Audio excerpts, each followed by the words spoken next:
Bueno, buenos días a todos y bienvenidos al tercer día de actividades del Qiskit Fall Fest 2024.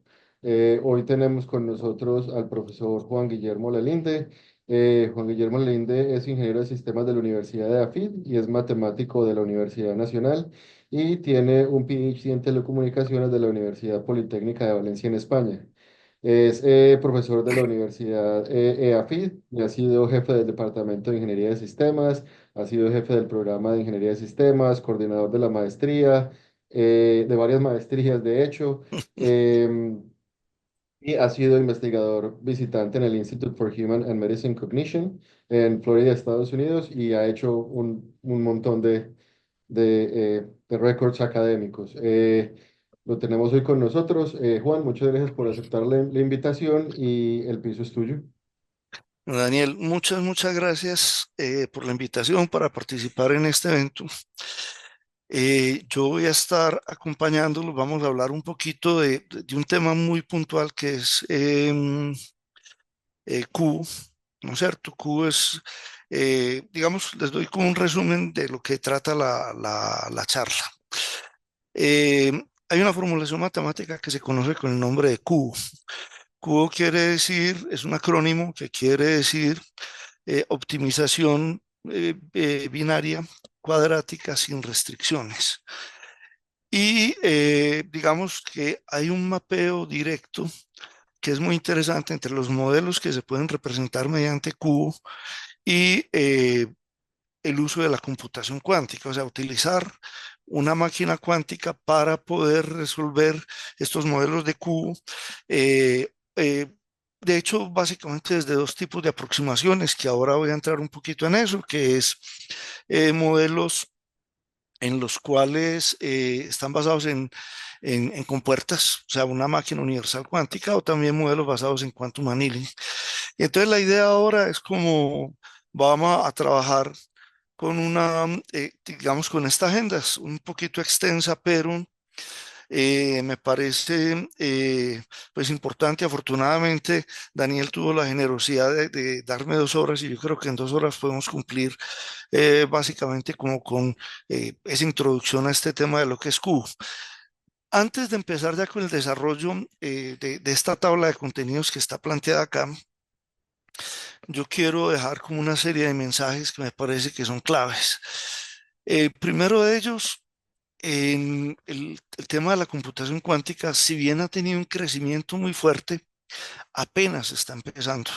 Yo utilizo esta analogía que el estado actual de la computación cuántica, si uno la compara con la computación clásica, es como cuando la computación clásica estaba en la época de ENIAC, o sea, apenas está empezando, todavía hay problemas grandes que no podemos atacar, hay temas que hay que entrar a desarrollar, pero es muy importante que la gente empiece a prepararse, que cada uno de nosotros empiece a prepararse, porque la curva de aprendizaje, pues hay que trabajarla, no es una curva de aprendizaje que sea muy rápida, nos va a implicar tener una fundamentación matemática que si bien, y quiero hacer énfasis en esto, no es muy compleja, a pesar de que trabaja con números complejos, no es muy complicada la, la, eh, la formulación matemática que hay detrás de todo esto, sí implica unas formas de pensamiento que pueden ser complicadas y que nos obligan o que nos invitan a cada uno de nosotros a mirar y a prepararnos para eso. Entonces, digamos que estamos en una circunstancia que es importante y es que tenemos la oportunidad histórica de vincularnos a una tecnología que apenas se está desarrollando, donde si bien en Colombia en este momento no tenemos como la capacidad de construir máquinas cuánticas ni nada de eso, sí tenemos la capacidad de prepararnos para utilizarlo y entonces por eso es la importancia de este tipo de eventos. El tema eh, pues el Kids Fall Fest es una oportunidad interesante y eso es lo que quiero como compartir con ustedes ahora. Los invito entonces a que tengan una mente abierta frente a este tipo de cosas y vamos a empezar pues con el primero de los temas que tiene que ver con la parte de la computación y física. Aunque, como les decía, el objetivo de la charla es centrarnos el tema de lo que es cubo, que es una técnica de optimización específica que, como les comentaba, hay aplicaciones o hay múltiples aplicaciones, múltiples problemas, problemas del corte de grafos, cosas por el estilo. Eh, Me interesa también que tengamos una visión panorámica general para que no quedemos centrados únicamente en esa técnica en particular, sino que entendamos de alguna manera cuáles son algunos de esos principios que rigen, esos principios que se han utilizado para hacer los desarrollos en computación cuántica y de esa manera pues pueden ir aportando. La primera de las cosas es un tema que es bien particular y creo que el título de este slide lo dice todo: la información es física. Cuando nosotros hablamos de información, incluso en las universidades hay veces nos dicen que la información es algo intangible, que no se puede tocar ni nada de eso. Y digamos que desde el punto de vista de los físicos, ha habido dos conceptos en particular que siempre han generado como dificultades. Hay uno que es muy tradicional, que es el tema de la vida. El concepto de la vida vista desde la física siempre ha planteado dificultades porque en la física tenemos la segunda ley de la termodinámica, que esa segunda ley de la termodinámica habla de que todo tiende al desorden, ¿no es cierto? Y la vida, por el contrario, parece ordenarse y entonces de alguna manera va en contra de esa segunda ley de la termodinámica. De hecho, el tema es tan interesante y tan profundo que el mismo Schrödinger escribió un libro que tiene por título eso: ¿qué es la vida? El otro tema que, digamos, recientemente ha puesto o ha planteado inquietudes para los físicos es el tema de la información. ¿Por qué? Porque la física, por definición, estudia el cosmos, o sea, estudia todo lo que existe en el universo. Y si en el universo tenemos máquinas que procesan información y hablamos de procesamiento de información, pues surge la duda de qué relación hay entre ese procesamiento de información, que normalmente lo hemos planteado como algo intangible, como algo que no se puede tocar, y las leyes de la física. Y Lauder, que trabajaba en esa época en, en IBM, en IBM Research, publicó un artículo el título es: La información es física. Y básicamente lo que dice es que la computación, o sea, los procesos de información, entendiendo computación como proceso de información, se desarrollan en el contexto físico. La información tiene que tener un sustrato físico para ser representada. El sonido se transmite a través de las vibraciones de las ondas en el aire y así sucesivamente. Cuando yo escribo algo, entonces tengo una tinta que está puesta sobre un papel. Cuando guardo información en un disco duro, estoy hablando de polaridades o de orientaciones magnéticas. Cuando estoy hablando en un disco óptico, estoy hablando básicamente eh, de polarización de la señal. Cuando estoy hablando de la información en un medio eléctrico o electrónico, pues como es el caso del computador, estamos hablando de niveles de voltajes, etcétera. O sea que esa información siempre va a estar registrada en ese mundo. Y de hecho, hay una cosa que es importante y ya la sabemos y está verificada experimentalmente, que nos da una relación muy interesante, aunque muy rara, entre el procesamiento de la información y el mundo físico. Y es lo siguiente: que lo que calienta realmente un computador cuando está funcionando es cada vez que se realiza una operación que no es invertible, o sea, una operación que no preserva la información, una operación que pierde información. Y esa información que se pierde se disipa de manera de calor. Eso es muy interesante y además va a tener unas implicaciones claves para la computación cuántica en el siguiente sentido. En el mundo cuántico, todas las transformaciones, y ahora voy a entrar en detalle con eso, todas las transformaciones que hacemos son operaciones unitarias. Es multiplicación por matrices unitarias. Esas matrices tienen inversa, o sea, la operación, toda operación cuántica siempre es invertible, por lo tanto, ninguna operación cuántica pierde información y por lo tanto, la operación del computador cuántico, pues no calienta la máquina. En esencia, lo que pasa ahí es que tenemos que mantenerlas a bajas temperaturas dependiendo de la tecnología, es simplemente para tratar de preservar los efectos cuánticos y minimizar la interferencia que pueda tener, pero básicamente eso es lo que tenemos ahí. Entonces, aquí aparece un tema que es fundamental, es que la información es física. Eso nos va a dar pie para una cosa y es una conclusión que es bien interesante y que la tenemos el día de hoy, es la siguiente, que resulta que cualquier, yo puedo computar donde tenga operaciones físicas. Vamos a ver máquinas, hay máquinas mecánicas, hay máquinas eléctricas, máquinas basadas en reacciones químicas, etcétera. Entonces es un tema que es bien interesante y que abre todo un mundo pues, para la parte de la computación. Cuando vamos a hablar de computación cuántica, como tenemos los dos componentes de computación y de cuántica, entonces es muy importante tener una definición clara de lo que es dato e información. Y aquí quiero hacer referencia a la definición que hace Luciano Floridi, que es como bueno, no sé si fue el primer filósofo de la información, pero sí fue el primer filósofo de la información que conozco. Y me gustó mucho la definición de él porque es una definición muy clara. Para el dato es falta de uniformidad. Fíjense que de ahí se deriva directamente la noción de bit, de la unidad mínima de información, porque para que haya falta de uniformidad, lo mínimo que yo tengo que tener son dos estados. Entonces, esa definición de dato de Luciano Floridi de falta de uniformidad no solo conduce a la noción de bit por un lado, sino que por otro lado, esa falta de uniformidad es objetiva. Quiere decir que esos datos existen independiente de que yo los valore o no los valore. De donde haya más de un estado, puedo hablar de la existencia de un dato. Y cuando él habla de la información, decimos que sigma es una instancia de información, si la entendida como contenido semántico, sí, solo si cumple tres condiciones. Es una colección no vacía de datos, los datos están bien formados y esos datos bien formados son significativos. Fíjense que el significado implica que aquí sí hay una noción de subjetividad. Si yo no entiendo cuál es la regla de formación o no entiendo cuál es el significado, pues no voy a poder tener la noción de información. ¿Por qué menciono esto si se supone que estamos hablando de computación cuántica y todo eso?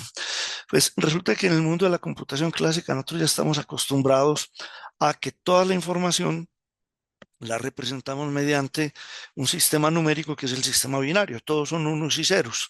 Incluso las letras, las fotos, los sonidos, todo lo acabamos representando mediante secuencias de unos y ceros. Y por eso consideramos que hay una representación natural para la información. Pero fíjense que es lo siguiente, yo aquí puedo tener una colección no vacía de datos, que es una serie de estados. Esos datos están bien formados, hay una regla de formación y pueden tener un significado. Cuando yo voy a utilizar, o en el caso de la computación cuántica, alguna propiedad física para representar información, entonces voy a tener que preocuparme por esa esos datos, cuál va a ser la regla de formación y cómo van a estar, eh, cómo van a estar representados para que sean significativos.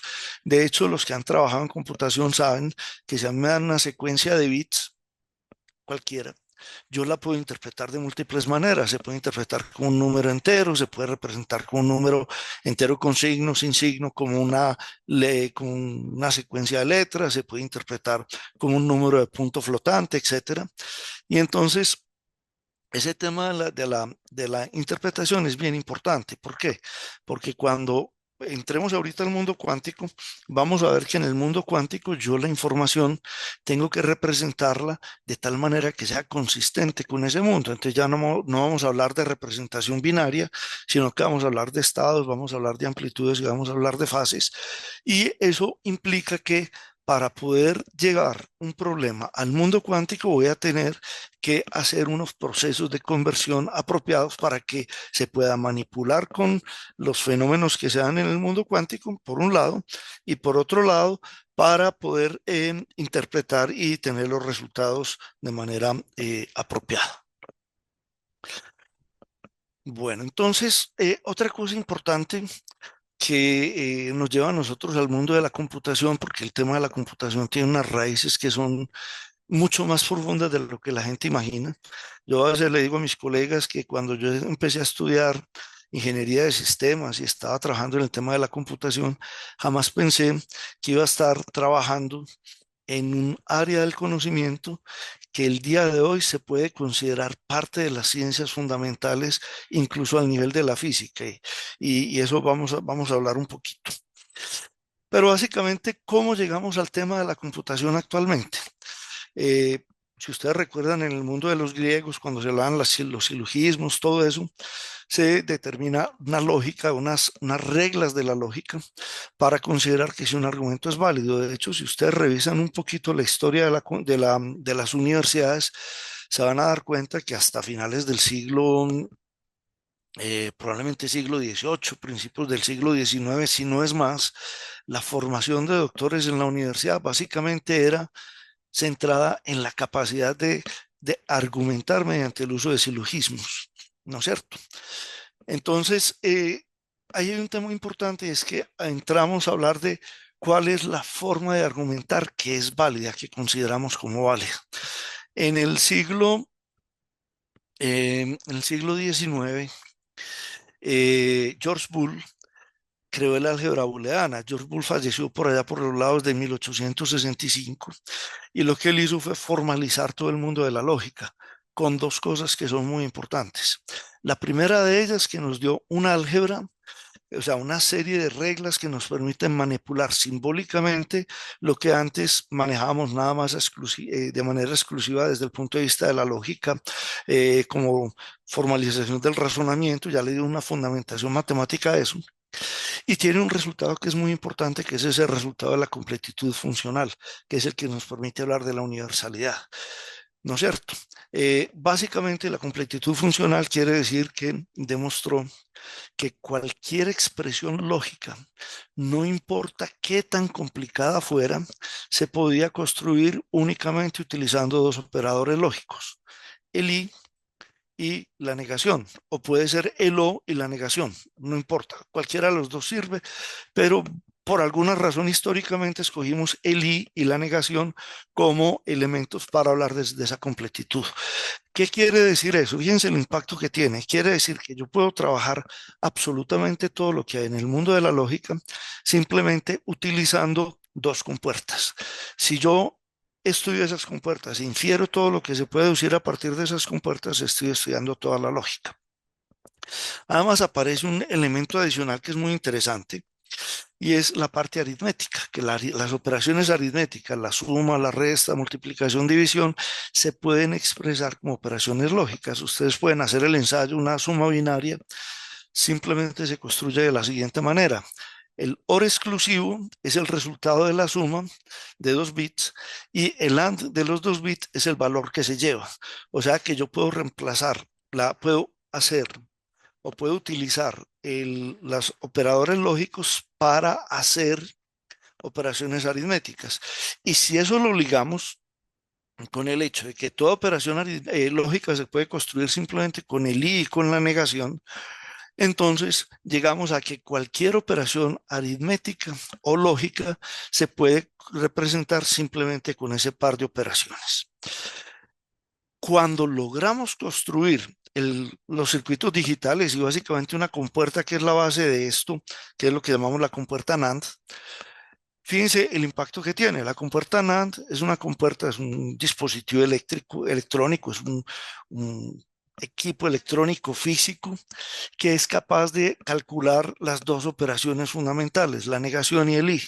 Pues resulta que cuando es capaz de calcular las dos operaciones fundamentales del tema de la lógica, quiere decir que con ese circuito, con esos circuitos, con esas compuertas, podemos construir cualquier operación que sea lógica o que sea aritmética. Y el resultado de eso es lo que tenemos actualmente en la computación. ¿no es cierto? Entonces, esos circuitos digitales nos permiten hablar de la computación. Esto va a ser importante porque cuando hablamos de que la computación cuántica que se realiza mediante compuertas cuánticas y que hay un modelo que es el modelo universal de compuertas cuánticas, que es un computador universal cuántico, es porque en el mundo cuántico encontramos exactamente la misma propiedad, que nosotros podemos representar, podemos descomponer cualquier operación unitaria en un conjunto de, de matrices unitarias básicas que van a permitir que si yo tengo una máquina que es capaz de aplicar esas matrices, o sea, esas transformaciones cuánticas, entonces con esa máquina voy a poder realizar cualquier operación que sea válida en el mundo de la computación cuántica. Entonces, por un lado, hablamos de ese sentido de universalidad. Yo quiero hacer precisión en lo siguiente, de las máquinas. Actualmente hay dos tipos de máquinas. Hay máquinas que son especializadas en un problema particular, que son las máquinas que hacen quantum annealing, como es el caso de las máquinas de D-Wave, y hay máquinas que están construidas a partir de compuertas. Las que son de compuertas, por ejemplo, la línea que ha desarrollado IBM, son máquinas universales. Las de annealing son máquinas que son para un propósito específico, que es muy útil y ahora vamos a ver para qué nos sirven, pero que de alguna manera solo sirven para trabajar eso. En cambio que con una máquina de compuertas yo puedo desarrollar pues cualquier algoritmo cuántico sin ningún problema. Yo les decía que la computación está muy ligada con el mundo real y de una manera que es muy particular. Cuando hablamos de el tema de la computabilidad, hay un par de resultados que son importantes en términos de límites de la computación. Aquí vemos, esto es básicamente un modelo de una máquina de Turing, lo que lo voy a describir rápidamente. Lo que hace es que tiene un programa que es una máquina, la máquina tiene una serie de estados, esa colección de estados es finita, tiene una cinta que es infinita, pero que solo puede tener ocupado un número finito de espacios, o sea, trabaja con un lenguaje en el cual hay un símbolo especial que se llama el símbolo en blanco, que es el único que puede aparecer infinitas veces en la cinta. Eso es un truco muy interesante que utilizó Turing para permitir que haya una cinta que es finita, o sea, que el alfabeto con que trabajo, los datos con los que trabajo son finitos, pero no tienen un límite, no tienen un tope máximo, sino que puedo utilizar cualquiera de ellos. Y lo que hace la máquina de Turing es lee un símbolo de la cinta, dependiendo del estado en que tiene y el símbolo que lee, pasa a un estado nuevo y escribe un símbolo en la cinta y y desplaza la cinta. Eso es todo lo que hace la máquina de Turing. Si esa máquina de Turing en ese proceso de iteración llega a un punto, a un estado que se considera un estado de aceptación o de rechazo, entonces se dice que el algoritmo terminó, o si el proceso se queda de manera indefinida, entonces se dice que no es un algoritmo. Realmente en este momento no es importante que ustedes profundicen en eso, pero hay una cosa que sí es la importante, que hay problemas que no pueden ser resueltos algorítmicamente. Hay un límite teórico de la computabilidad. Para los curiosos, vale la pena que revisen el famoso problema de la parada de, eh, que formuló Turing, donde demostró que existían infinitos problemas en los cuales no hay algoritmos que los puedan resolver. En un mundo en el que vivimos actualmente, donde se considera que la computación es como el único referente válido y que todo se puede hacer computacionalmente, no debemos olvidar que ese límite existe. Entonces, básicamente lo que dice la tesis de Church-Turing es que la clase de funciones computables por una máquina de Turing corresponde exactamente a las funciones que se pueden computar mediante algoritmos. Dicho en otras palabras, un algoritmo debe ser ejecutable por una máquina de Turing. Todo lo que ejecute una máquina de Turing se puede representar como un algoritmo. Entonces ahí tenemos un primer límite que es de carácter teórico. Ahora vamos a pasar a un límite que es de carácter práctico. Y es lo siguiente. Si ustedes miran el cuadrito que tenemos sobre el lado izquierdo, el eje X corresponde al tamaño del problema y el eje Y corresponde a un recurso, ¿no es cierto? El recurso puede ser tiempo, puede ser memoria, puede ser energía, cualquiera de los recursos que son válidos en computación. Y cuando hablamos de problemas fáciles o de problemas difíciles, la computación es la que nos permite definir cuándo un problema es fácil y un problema es difícil. Y aparece un concepto que va como en contra de la intuición. Y es que yo puedo tener problemas que son muy difíciles para los cuales conozco una solución, un método que me da la solución exacta. Por ejemplo, el problema de la factorización. Entonces, ¿qué es lo que pasa? Un problema se considera fácil o difícil no porque yo tenga un procedimiento efectivo que me permita llegar a la solución, sino por cuánto tiempo tarda el procedimiento más efectivo que tengo para llegar a la solución. Y hay unos tipos de problemas que son, por ejemplo, los problemas que se denominan NP completos, que son problemas para los cuales todos los algoritmos que conocemos son algoritmos que tienen tiempos exponenciales. ¿Qué quiere decir eso? Que el tiempo crece exponencialmente, y entonces si yo tengo unos poquitos datos, pues no hay ningún problema, pero ya pensar, por ejemplo, de tener 30 a 50 datos, ya el tiempo de ejecución crece de una manera que hace imposible, porque no hablaríamos de que tarda horas, sino que hablamos que pueden tardar miles o incluso millones de años en un computador para resolver el problema. Obviamente, a mí de nada me sirve tener un computador y tener un algoritmo que me resuelva el problema si el resultado estaría entregándolo dentro de miles o millones de años. Entonces aparece ese tema de la complejidad. El tema de la complejidad introduce un límite que se conoce el límite de la tratabilidad. Y ese límite de la tratabilidad es qué tipo de problemas podemos resolver de manera exacta, porque el tiempo que tarda el algoritmo es apropiado, y qué tipo de problemas no los podemos resolver porque el tiempo que tarda es demasiado.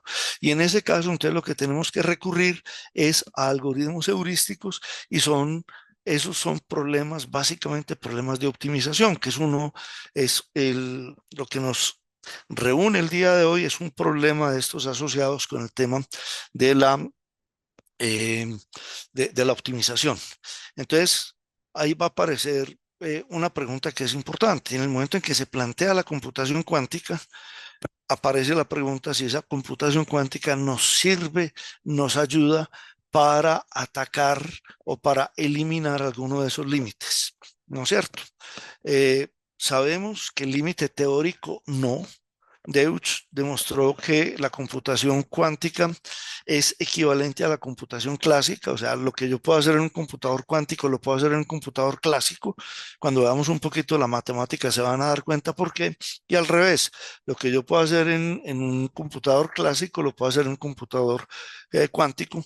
De hecho, hay una compuerta muy interesante, que es la compuerta de Toffoli, que es una compuerta que se puede utilizar como un operador lógico clásico, que es reversible, y entonces tiene un montón de posibilidades. Pero entonces sabemos que la computación cuántica no nos permite romper el límite de la computabilidad. Seguimos con ese límite teórico. Lo que pasa es que en el límite práctico, el límite de la tratabilidad, es donde tiene impacto fuerte la computación cuántica. ¿Por qué? Porque tiene una característica que es masivamente paralela, y unos fenómenos que vamos a mencionar más adelante, que los voy a decir de una vez, que es la parte de interferencia, la parte del entrelazamiento cuántico, la parte de la superposición de estados, que facilitan el desarrollo de las cosas. Obviamente, como no todo, no sí, como todo en esta vida, no todo es gratis. Hay la operación que realizamos al final, que es una medición, es una operación que nos va a generar dificultades, y vamos a hablar un poco de eso más adelante. Pero entonces, fíjense, cuando hablamos de computación, de hecho, hay una cosa que es importante.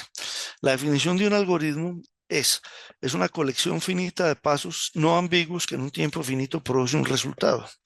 Cuando uno mira esa definición, se da cuenta de una cosa bien particular: es que no hay referencia a la máquina, no tiene nada que ver ni con electrónica ni nada de eso, sino cualquier dispositivo físico que me permita, des- eh, dado un estado y un estímulo, pasar a otro estado y generar otro estímulo. Entonces eso me sirve para hacer computación.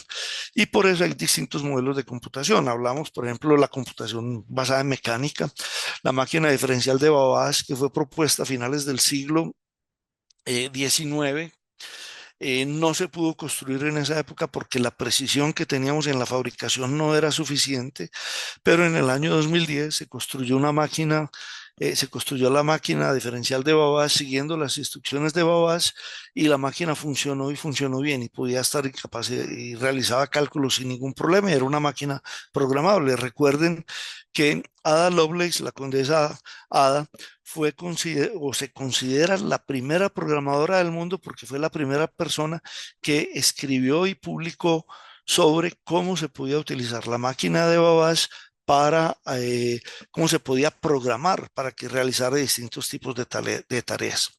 De la misma manera que nos podemos apoyar en la parte mecánica, podemos tener computadores basados en química, que son los computadores moleculares. Y actualmente estamos hablando también de las aplicaciones cuánticas. Yo les decía, y me voy a concentrar como en ese par de, siempre que haga referencia a hablar a la orientación que está manejando IBM, que son máquinas que son basadas en compuertas y por lo tanto son computadores universales, máquinas de propósito general, y las máquinas que tiene D-Wave, que son máquinas que están diseñadas para utilizar o para hacer cómputo utilizando un efecto que es el quantum annealing o recocido cuántico, como lo traducen los españoles, y que es muy útil, pero no crece, no, digamos, no es una máquina de propósito general, es una máquina de propósito específico. Entonces, ya tenemos como una base en la computación, vamos a entrar a mirar algunos conceptos de la mecánica cuántica, ¿no es cierto? Eh, no voy a profundizar en muchas cosas, pero me parece importante recordar elementos fundamentales aquí. Asociado a cualquier estado, a cualquier sistema físico aislado, hay un espacio de Hilbert en los complejos que se denomina el espacio de estados. Aquí es importante tener presente que el único sistema físico cuántico aislado es el universo completo, ¿no es cierto? Lo que se trata de hacer en las máquinas cuánticas, en los computadores cuánticos, es tener un nivel de aislamiento que minimice la interferencia que se va a producir por ser parte, pues, de ese universo donde nosotros no podemos controlar, no lo podemos aislar totalmente, ¿no es cierto? Pero para efectos del diseño de los algoritmos, del trabajo de lo que vamos a hacer, siempre vamos a considerar la máquina como un sistema físico, como si estuviera aislado, manteniendo siempre el recuerdo, la presencia de el hecho de que eso no ocurre en el mundo real. Por eso hablamos del ruido, por eso tenemos esa serie de elementos que vamos a trabajar ahí. Hay una cosa importante también, que es un espacio de Hilbert en los complejos. Y si el sistema tiene n qubits, voy a empezar a utilizar de una vez el lenguaje de la computación cuántica, que son los qubits, pero que podríamos hablar de n partículas elementales que tienen propiedades cuánticas. Entonces, ese espacio es hc c elevado a la 2 a la n. Esto nos empieza a dar algunos indicadores importantes de por qué va a crecer rápidamente o sea, por qué es tan difícil o toma tanto tiempo tratar de simular los modelos, las evoluciones de los sistemas cuánticos utilizando computación tradicional. Y el tema es el siguiente. Toda operación es una multiplicación por una matriz unitaria. Si el espacio que yo tengo es C a la 2 a la n, quiere decir que son matrices sobre los complejos de 2 a la n por 2 a la n elementos. Si yo tengo 10 elementos, pues 2 a la n es del orden de 1024. Ahí no hay mucha diferencia y por eso yo puedo tener un simulador que trabaje con 10 qubits sin ningún problema. Necesito una máquina más grande para trabajar con 32 qubits, porque 32 qubits ya es del orden de 4.250 millones de filas por 4.250 millones de columnas. Y si tuviera ya, por ejemplo, 64 qubits, 2 a la 64 es del orden de 1.8 por 10 a la 19. O sea que estamos hablando de matrices que tendrían del orden de 10 millones de millones de millones de filas por 10 millones de millones de millones de columnas. Sí, y esto de alguna manera nos permite entender una cosa que es muy importante. Lo que hacemos en la computación cuántica es aprovechar que la naturaleza aparentemente es muy eficiente en multiplicación de matrices, y entonces cuando hay una transformación cuántica, realmente es una multiplicación por una matriz de 2 a la n filas por 2 a la n columnas. Si yo fuera a hacer eso en el mundo clásico, entonces voy a tener dificultades. Obviamente, no es cualquier tipo de matriz, por eso hay que entender y hay que profundizar en cuáles son los postulados de esto, pero es importante que tengamos claridad en ese sentido. Lo que estamos haciendo es permitir que la naturaleza haga las operaciones por nosotros. Lo voy a poner en otros términos. Cuando yo quiero modelar cómo pasa en un estado cuántico, hay una transición en un estado cuántico que pasa de un estado al otro, el modelo matemático que tengo es una matriz. Eso quiere decir que cuando se aplica la transformación y yo estoy tratando de simular eso, lo que hago es multiplicar por una matriz. Para utilizar la computación cuántica, lo que hacemos es lo que hacemos es exactamente lo contrario. O sea, yo quiero multiplicar por una matriz, entonces no hago la multiplicación, sino que construyo un dispositivo o un experimento físico que se comporte de acuerdo con esa matriz y dejo que la naturaleza haga la operación como tal. ¿Sí? Entonces ahí empieza a aparecer por qué tenemos la esperanza de que con la computación cuántica podamos tener aceleraciones exponenciales en la solución de problemas. Hay problemas en los que se han logrado aceleraciones cuadráticas comparado con las técnicas tradicionales y eso, pero entonces es un tema importante que aparece. La otra cosa es la siguiente: el estado del sistema está descrito por un vector unitario en ese espacio de estados. ¿No es cierto? Eso quiere que yo tenga un espacio de altísimas dimensiones, son 32 qubits, son 4.250 y pico millones de, de dimensiones, pero el estado del sistema es un único vector en ese espacio abstracto que nos permite a nosotros como tratar de modelar matemáticamente lo que pasa. ¿Qué quiere decir eso?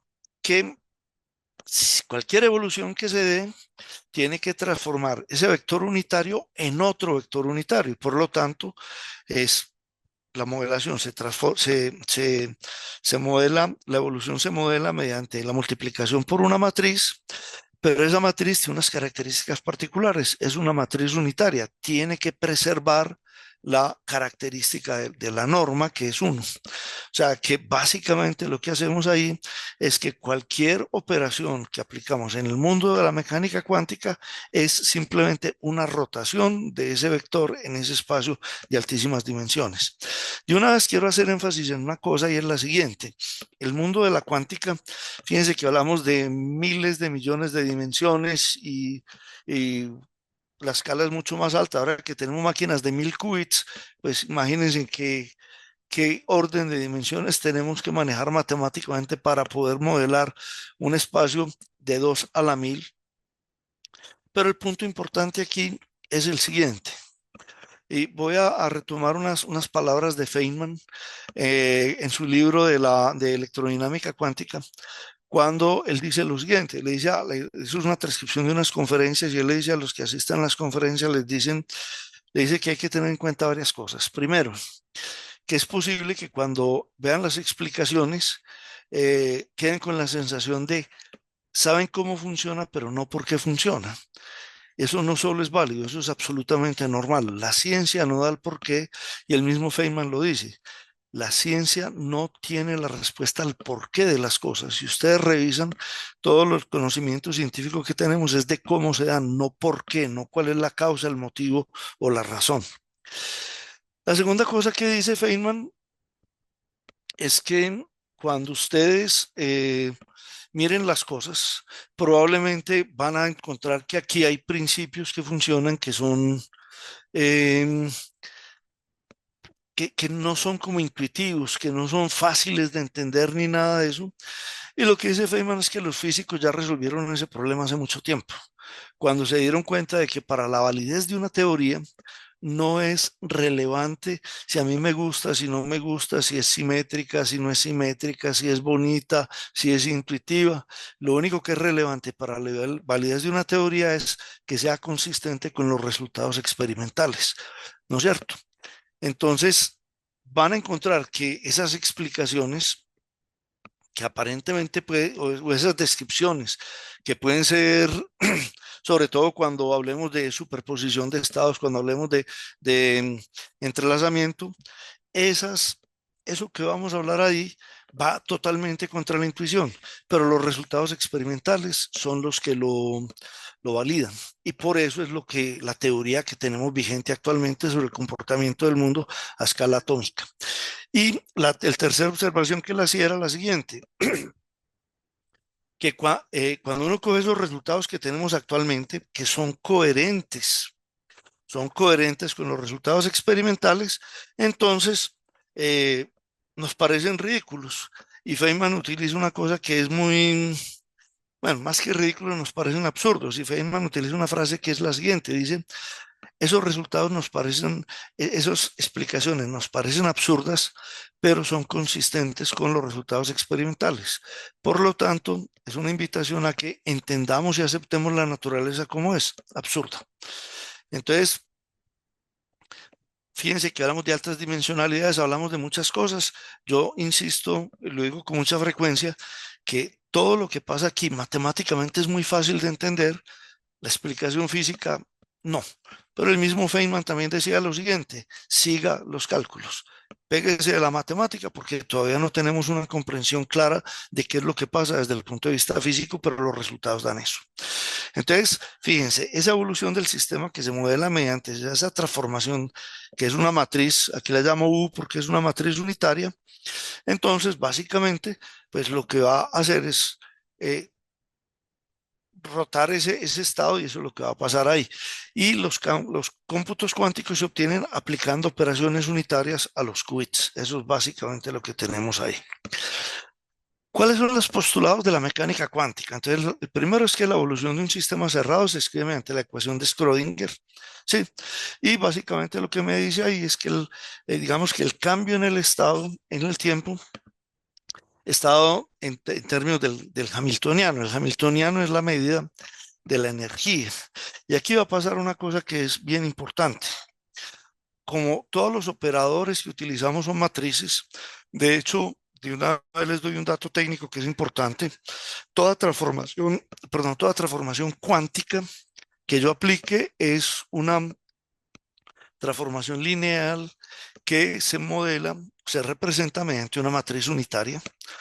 Recuerden lo que les decía ahora, la matriz unitaria tiene la propiedad de que no altera la magnitud de ese vector y simplemente lo gira.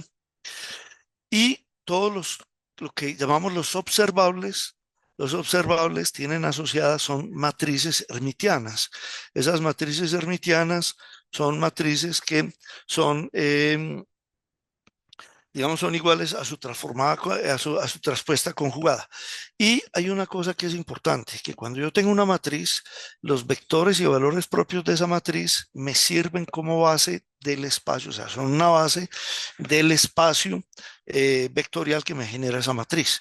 Entonces, cuando hablamos aquí de que ese hamiltoniano está definido en términos de energía, esta representación del hamiltoniano está dada en términos de eh, E, que son los valores, eh, eh, es el valor propio cuando está representado entre este símbolo que se denomina la notación de Dirac, ¿no es cierto? Que eso se denomina que en la notación de Dirac, eso se refiere a un vector. Entonces, el E solo es un vector propio, el que es raya E mayor que, o sea, este que acá es un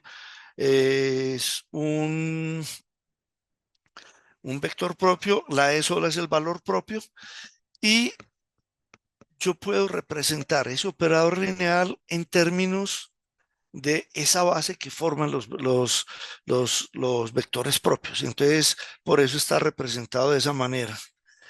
¿No es cierto? Entonces, y eso va a ser importante porque la notación de Dirac nos va a facilitar como el escribir las cosas. Para que tengan presente lo siguiente, la notación de Dirac, básicamente cuando encuentren una raya vertical, un símbolo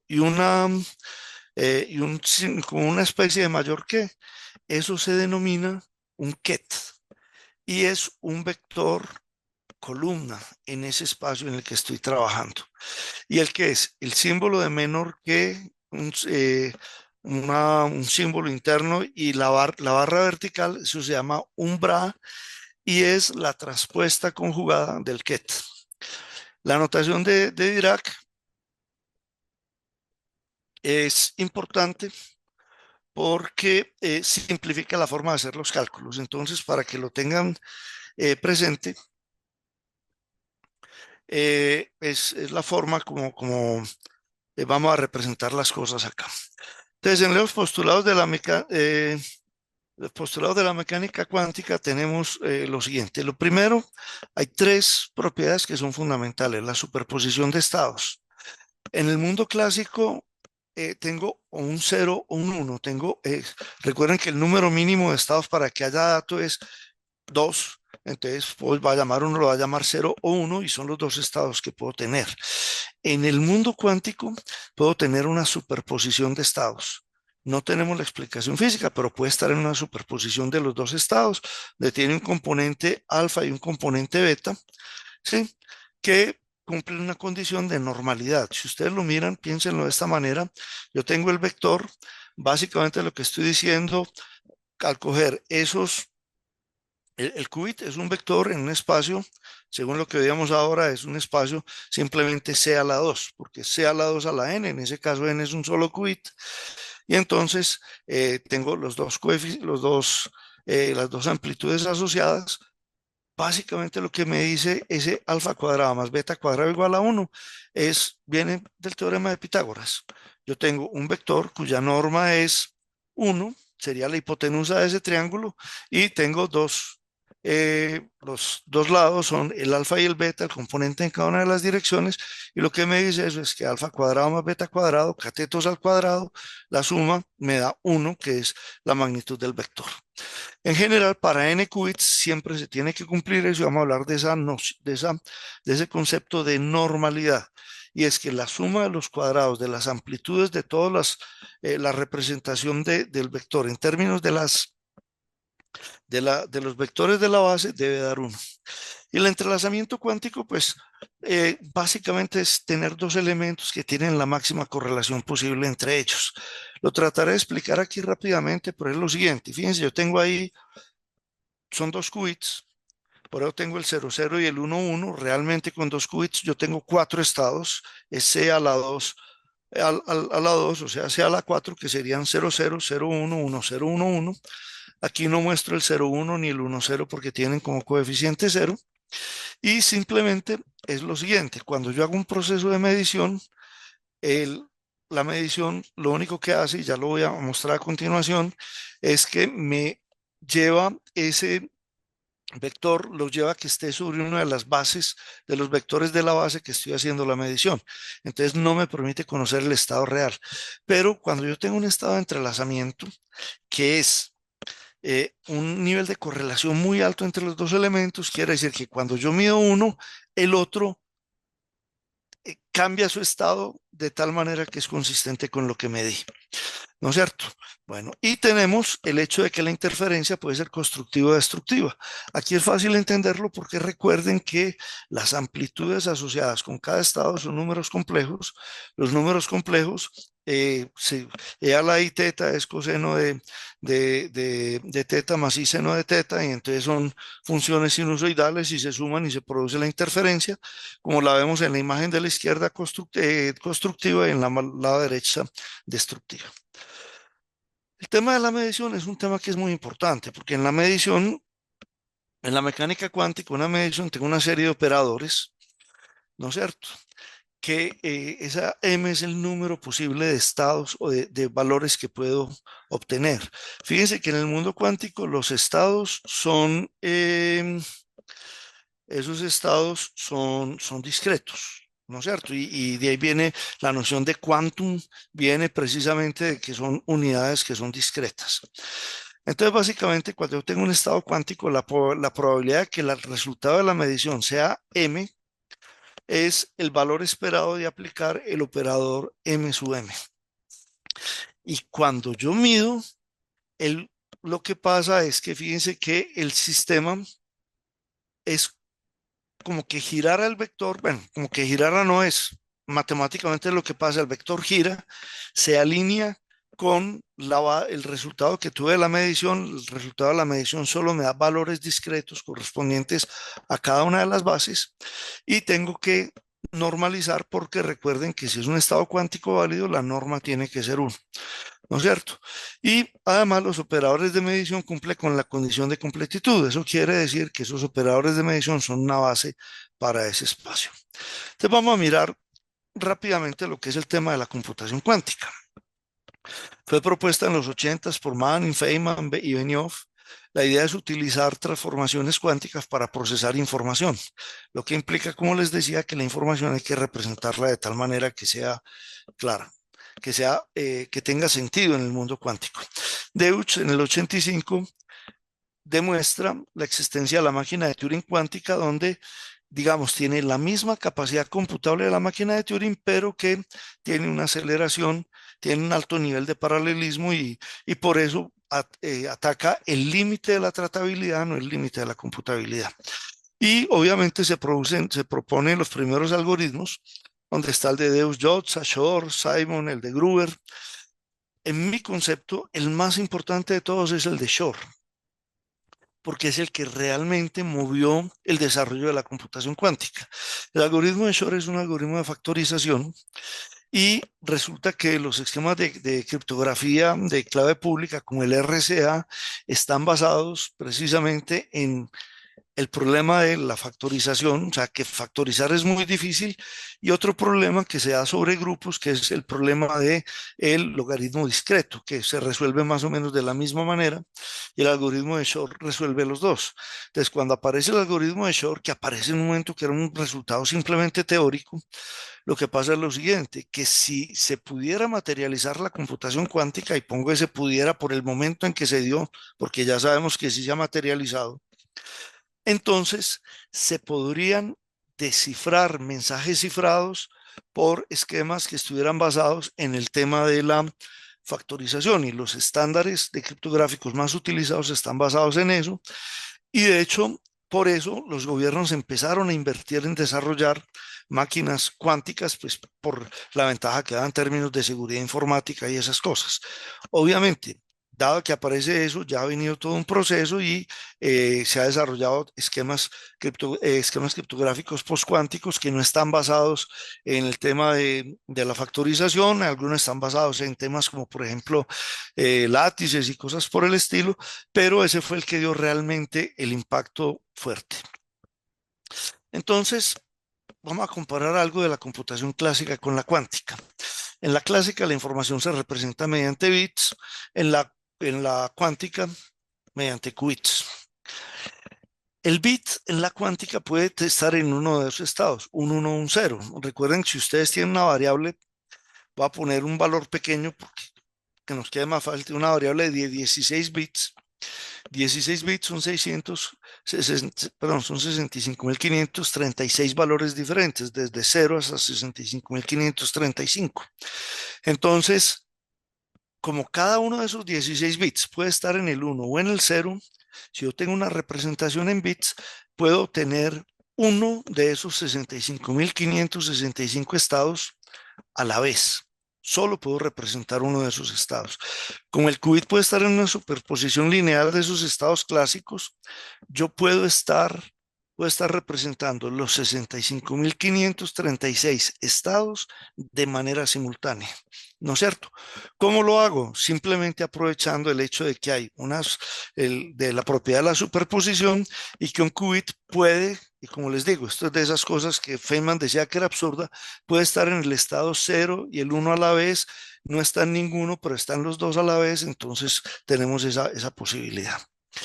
En la computación clásica la información la procesamos mediante operaciones lógicas y en la cuántica simplemente mediante transformaciones cuánticas, o sea, lo que es las operaciones lógicas que uno se aprende cuando estudia lógica para poder trabajar en computación, aquí tenemos que entender, son simplemente transformaciones cuánticas. ¿Qué problemas se benefician de ese uso de la computación cuántica? Problemas de optimización combinatorial, maximizar o minimizar una función objetivo, que es lo que vamos a ver ahora. Hay aplicaciones del álgebra lineal, temas en factorización, logaritmo discreto, temas de teoría de grupos, cosas por el estilo. Y obviamente uno de los temas que motivó la aparición o la propuesta de la computación cuántica era la simulación de sistemas cuánticos. Si yo tengo un sistema cuántico y lo voy a simular clásicamente, tengo que trabajar con unas matrices gigantescas. Y Feynman dijo, pues hombre, si eh, mm, para simular eso tenemos que construir unas funciones, unas matrices tan grandes, pues ¿por qué no dejamos que la naturaleza lo haga y utilizamos procesos cuánticos para hacer simulaciones cuánticas de fenómenos cuánticos? Y es una de las aplicaciones más naturales que tiene la computación cuántica. ¿Qué tipo de industrias utilizan esto? Pues la industria química, petrolera, la industria de distribución y logística, la parte de servicios financieros es la industria que más ha invertido y donde más se ha trabajado con este tipo de tecnologías. Y la razón es muy sencilla. Si yo mejoro la solución a problemas de optimización, como es por ejemplo el caso de un balanceo de portafolios, la rentabilidad que obtengo es gigantesca y entonces eso hace que se invierta de esa manera. Y también pues hay algunas aplicaciones en salud y ciencia de la vida. Entonces, recuerden que va a hacer referencia a esto por última vez, que tengo el computador cuántico universal que está basado en compuertas, o sea, aplica esta compuerta, después esta, y el de Quantum Annealing, que es una máquina donde se hace una configuración inicial y se deja que llegue al reposo. Entonces vamos a mirar una serie de cosas interesantes. Lo primero, el modelo de Ising, que eso es un modelo de la física clásica, en la física estadística, que se utilizó para, digamos, una de las aplicaciones es modelar el comportamiento de los espines en materiales magnéticos. ¿No es cierto? Entonces, cada spin puede tener dos datos, puede tener dos estados, perdón, puede ser un más uno menos uno. Los espines interactúan entre sí mediante una energía que tienen asociada y el objetivo es encontrar la configuración de espines que minimice la energía total del sistema. ¿No es cierto? Aquí quiero recalcar una cosa, que ese modelo de Ising es un modelo que aparece tratando de modelar un fenómeno físico de los imanes, ¿no es cierto? De esos materiales magnéticos. ¿Qué quiere decir eso? Y que es la parte que nos va a abrir una posibilidad muy interesante y es la siguiente. Si yo sé que hay sistemas físicos que se comportan de acuerdo con esto y logro construir un sistema físico que se comporte de acuerdo con lo que yo necesito que pase, ese sistema físico va a realizar los cálculos por mí. Vamos a continuar para que tengan, pues para que empecemos a desarrollar estos temas. Entonces, el Ising tiene un hamiltoniano. El hamiltoniano recuerden que el hamiltoniano es ese operador que me permite medir la energía y cuando yo tengo la energía, tengo valores discretos, ¿cuáles son los valores posibles de energía que va a tener un sistema? Son los valores propios asociados con los vectores propios de ese sistema, ¿no es cierto? Entonces, la ventaja que tiene esto es lo siguiente. Cuando yo miro cuál es el hamiltoniano asociado con lo eh, con el modelo de Ising, encuentro lo siguiente. Fíjense que es menos la sumatoria, digamos, hay una combinación lineal de dos cosas. Una sumatoria que son J y J por SI y SJ, donde los SI y SJ son los estados, son los spines de cada uno de esas partículas. J me da la interacción entre los pares de spines I y J, y el H es un campo externo que afecta a cada uno de los spines. Si lo ponemos, fíjense que el objetivo de esto es minimizar, o sea, el modelo se creó para entender cómo un sistema físico de esos llegaba a, a sus estados de menor energía. ¿Cuál es el estado de menor energía? Es el que minimiza ese hamiltoniano, y minimizar ese hamiltoniano es llegar al lo que se llama el estado de base. el ground state, que es el estado, el del nivel de mínima energía, que recuerden que son niveles discretos y corresponden con los vectores propios del Hamiltoniano. Entonces, fíjense que ese problema es equivalente a muchos problemas de optimización combinatoria. ¿Por qué? Porque si yo tengo un problema en el cual tengo que hay variables de decisión que son binarias, aquí el spin es binario, que son binarias, que interactúan entre sí en el sentido de que pueden estar juntas, pueden estar separadas, cosas por el estilo, y además de eso, la contribución de cada una de ellas, eso se puede modelar como un problema de Ising, y al ser como un problema de Ising se puede construir un dispositivo físico que tenga esas características físicas correspondientes, ¿no es cierto? Entonces, aquí el punto clave es que ese modelo de Ising, que es una abstracción, digamos, es el modelo de lo que pasa a nivel de la naturaleza, matemáticamente equivale a muchos problemas de optimización combinatoria. Entonces eso me lleva a pensar que si yo transformo mi problema en un modelo físico, puedo utilizar el modelo físico para que me dé la respuesta. Y eso básicamente es lo que pasa con el tema del quantum annealing. El quantum annealing, es, que se conoce con el nombre de recocido cuántico en España, es una técnica que se utiliza para resolver problemas de optimización. Se basa en la evolución adiabática. Recuerden que tenemos el teorema adiabático que me dice básicamente lo siguiente, que si yo tengo un sistema cuántico que está en su estado base, ¿no es cierto? O sea, está en el estado base, el estado de mínima energía, y voy alterando gradualmente ese sistema. Digamos que ese alterando gradualmente es básicamente sin que reciba energía del exterior. Lo voy alterando gradualmente, lo voy cambiando para que él tenga un hamiltoniano diferente. En ese proceso, el sistema siempre se va a mantener en los niveles de mínima energía, ¿no es cierto? Entonces yo lo voy transformando gradualmente, y ese proceso de transformación, que es lo que se conoce con el tema del recocido cuántico, garantiza que si en el estado inicial estaba en el nivel de mínima energía, cuando termine el proceso de transformación o de rotación suave, poco a poco va a estar en el estado de mínima energía, y si ese estado corresponde con lo que yo estoy modelando, pues se habría minimizado la función, y cuando mida puedo saber cuál es el valor mínimo que tengo ahí. Entonces, fíjense que el quantum annealing se utiliza para encontrar la solución óptima del problema de Ising, resolviendo el hamiltoniano de Ising y encontrando una configuración de mínima energía. ¿No es cierto? Entonces, ¿cómo se hace eso? El quantum annealing se hace de la siguiente manera. Tengo un hamiltoniano inicial conocido, que es el estado base del sistema en que voy a trabajar, y tengo un hamiltoniano del problema, y la evolución de ese sistema en el tiempo simplemente va a ser un parámetro que voy variando de 0 a 1, que va interpolando entre HS y HP, de tal manera que al finalizar, al principio, la energía está dada básicamente por el hamiltoniano S, y al final la energía va a estar dada básicamente por el hamiltoniano P. Y ese hamiltoniano P es el que me resuelve el problema que yo estoy tratando de, de, de optimizar.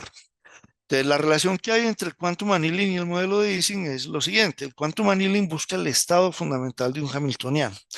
El problema de Ising es un ejemplo clásico de optimización donde el objetivo es encontrar la configuración de mínima energía.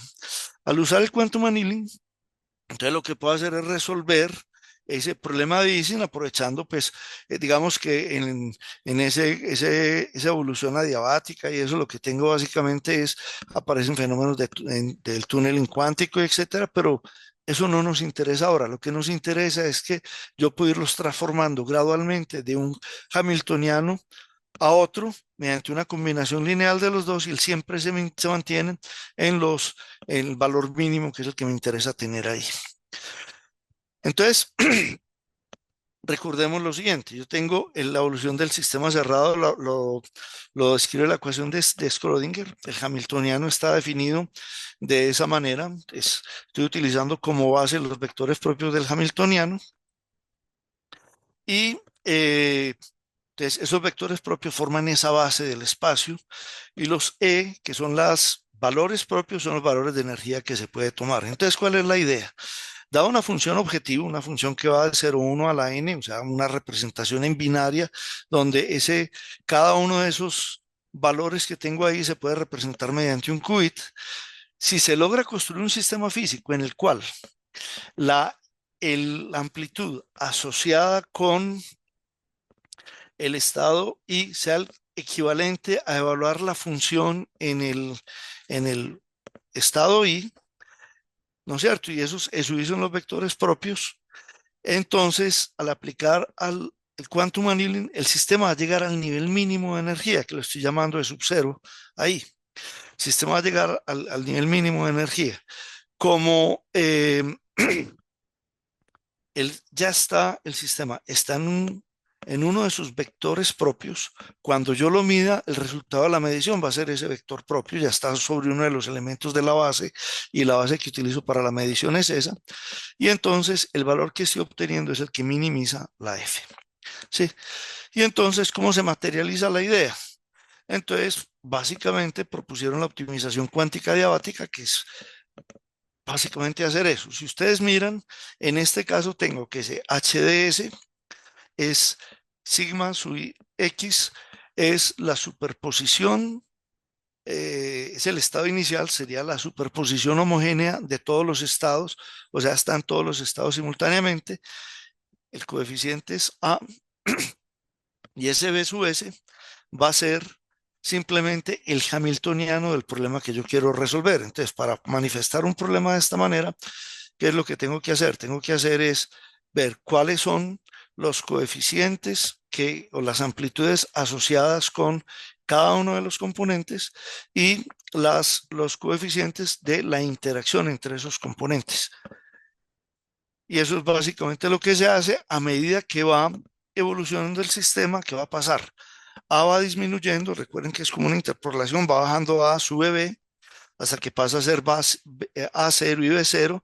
Entonces el sistema evoluciona al estado fundamental del segundo componente. Esa sumatoria que tiene los aspectos individuales y los aspectos de relaciones entre pares, que es la función que estoy tratando de optimizar. ¿No es cierto? Entonces, en resumen, tengo que está compuesto por ese estado inicial, un problema a optimizar y tengo una composición, una combinación lineal de ellos que me va permitiendo pasar mediante un proceso adiabático del estado inicial, que es un estado de reposo conocido para el sistema, a el estado de reposo, o sea, estado de mínima energía del problema que yo quiero resolver y utilizo de esa manera la máquina para que me haga la optimización. Entonces, ¿qué es el cubo? Cubo quiere decir que es una optimización cuadrática binaria sin restricciones. ¿No es cierto? De los mineros, bueno, ¿qué quiere decir eso en primer lugar? Optimización, estoy hablando de maximizar o de minimizar, ¿no es cierto? Estoy hablando de maximizar o minimizar. Ustedes saben que de todas maneras maximizar una función es lo mismo que minimizar su negativa y ese tipo de cosas. Es binaria, quiere decir que las variables de decisión, las que tengo que encontrar, son todas binarias, son ceros o unos. Cuadrática quiere decir que solo las variables aparecen solas, elevadas al cuadrado o en interacción, multiplicación de dos variables. Es lo único que aparece en ese problema. Y unconstrained quiere decir que no tiene restricciones. ¿No es cierto? Entonces, entonces, eso es lo que quiere decir el modelo cubo. Entonces, cuando hablamos de esos modelos binarios, lo que tenemos es modelos binarios cuadráticos, son modelos que son muy conocidos en el mundo de la matemática y en la investigación de operaciones. Entonces, la pregunta natural que aparece es, si conocemos ese tipo de modelos, ¿será que los podemos transformar en un hamiltoniano que sea equivalente a la función y de esa manera pues poder tener el resultado que nos interesa? Y entonces, si el problema puede ser expresado como un modelo cuadrático binario, entonces podría utilizar quantum annealing para eso. Listo, entonces esa es como la idea que hay detrás de este tema de los modelos binarios cuadráticos. ¿Cuál es la formulación básica del cubo? La formulación básica del cubo es la siguiente. Miren, tengo la función objetivo que voy a manejar, en este caso la llamo y, se calcula de la siguiente manera. Q es una matriz cuadrada de constantes, es una matriz cuadrada que tiene unas constantes. Normalmente se asume que es simétrica o que es triangular superior, porque para efectos de resolver el problema se puede transformar fácilmente. Si es simétrica, yo lo que hago es que mantengo la diagonal tal cual está, los elementos, el IJ, lo que hago es sumar el IJ más el JI dividido 2 y lo pongo tanto en el IJ como en el JI, y de esa manera me queda simétrica. O la triangular superior simplemente es en la parte inferior no tengo, lo tengo todo en ceros, y en la superior tengo la suma del I y el J, y eh, de esa manera puedo tener con esa representación. Entonces, esa Q es una matriz cuadrada de constantes. X es un vector binario de variables de decisión. Entonces, fíjense qué es lo que pasa ahí. Ahí lo que tengo básicamente es lo siguiente. Cuando yo aplico ese X traspuesta multiplicado por Q por X, lo que tengo básicamente es, digamos, cuál es el resultado de la evaluación de ese modelo para ese X en particular. De hecho, lo que me interesa es minimizar el valor. Me interesa minimizar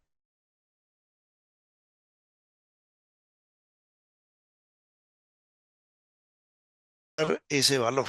En cubo, miren lo siguiente, como tengo en quantum annealing como optimización, yo voy a tener que estos, eh, digamos que estos sigma sub i y sigma sub j son los qubits que tengo aquí en el sistema, y en el problema va a ser cada una de las variables de decisión. Quiere decir que si yo tengo 4 variables de decisión, estaría trabajando con 4 qubits, que además es lógico, porque si tengo 4 variables de decisión 0, 1, todas son binarias, el número de combinaciones que tengo que puedo evaluar son 16, desde 0, 0, 0, 0 hasta 1, 1, 1, 1. Sí, si tengo 1000, pues sería 2 a la 1000, y entonces ahí es donde entra el tema de la escala de la parte de la cuántica. Entonces miren que este problema correspondería a este problema clásico. Si yo logro representar el problema que tengo de esta manera, el cubo, entonces voy a poder aplicar o construir un dispositivo físico que ya, pues, la ventaja es que ahora son configurables, y eso yo lo que quiero es ajustar el hamiltoniano de ese dispositivo para que mediante el quantum annealing él me dé la respuesta correspondiente. ¿No es cierto? Entonces, ¿qué es lo que tengo? Es un modelo, un problema de optimización, lo traduzco a un modelo cubo. Ese modelo cubo lo puedo mapear directamente a la parte de Ising, como lo veo acá. Aquí tengo la función que me da el comportamiento en, de, fíjense que este es básicamente el desarrollo de esa formulación matricial que teníamos. X traspuesta por Q por X es el desarrollo que tenemos ahí. Ahí se está trabajando obviamente con una matriz que eh, es triangular superior. Como les decía, no hay ningún problema en manejar eso.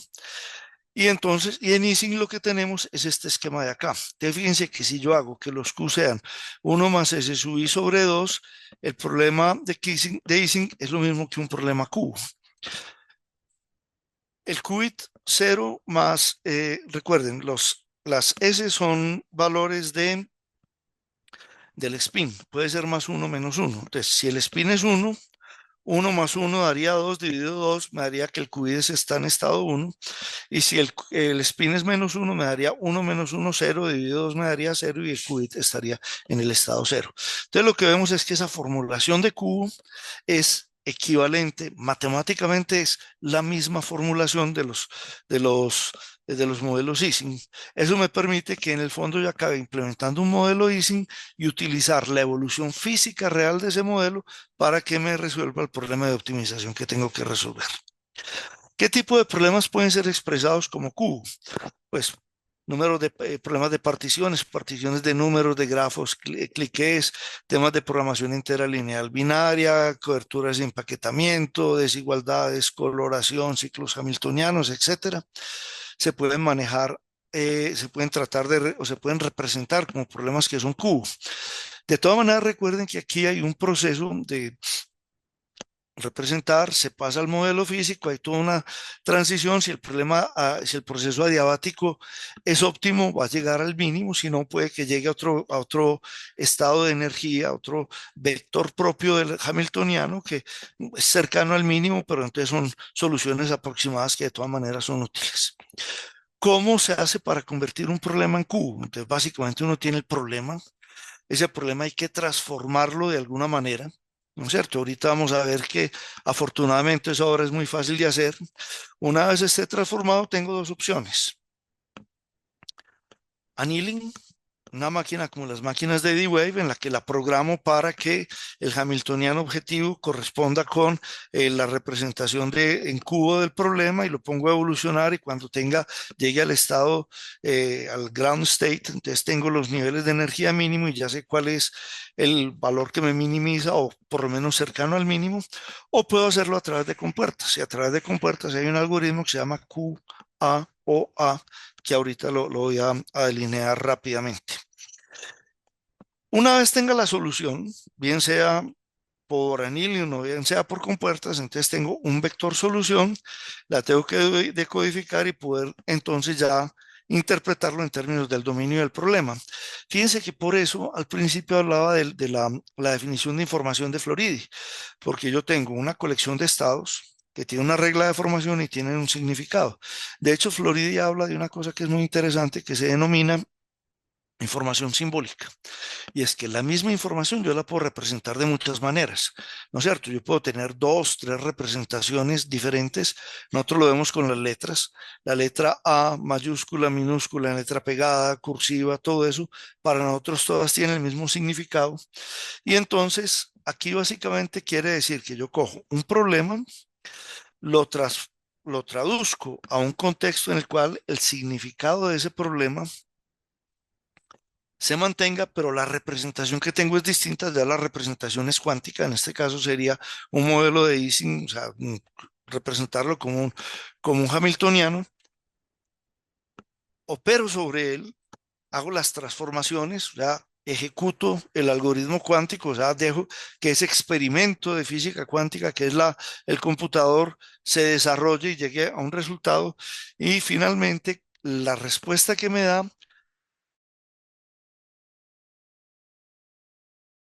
la devuelvo y la decodifico. Bueno, hay una cosa importante. Ustedes recuerden que yo puedo tener problemas lineales, puedo tener problemas, pero para transformarlo en cubo yo no puedo tener restricciones. Entonces, ¿qué puedo hacer con las restricciones? Entonces, hay una forma en la que se pueden eliminar las restricciones, aunque quiero hacer claridad en un elemento que es importante, y es que al adicionar las restricciones, pues está adicionando estados ancila o qubits ancila, y eso va a aumentar la dimensión del problema y se están tratando de buscar formas de manejar eso apropiadamente. Pero básicamente es una penalidad. ¿Cuál sería la penalidad? Si me dicen, por ejemplo, x más y es menor o igual que 1, yo cojo x por y, lo multiplico por una penalidad p. Si x vale 0 y y vale 0, no hay ningún problema. Si x vale 1 o y vale 1, ¿no es cierto? Te me daría 0. Si solo uno de los dos vale 1, se está cumpliendo la restricción, pero 0 por 1 me da 0 y entonces no hay penalidad. Si los dos valen 1, entonces ya me daría, la restricción no se cumple y aquí ahí se aplica la penalidad porque daría 1 por 1 por p, me daría p, y por lo tanto eso lo que hace es aumentar el valor del resultado de la función y actúa como un mecanismo de incluir esa restricción. Todos los elementos que ven ahí se pueden analizar exactamente de la misma manera, ¿no es cierto?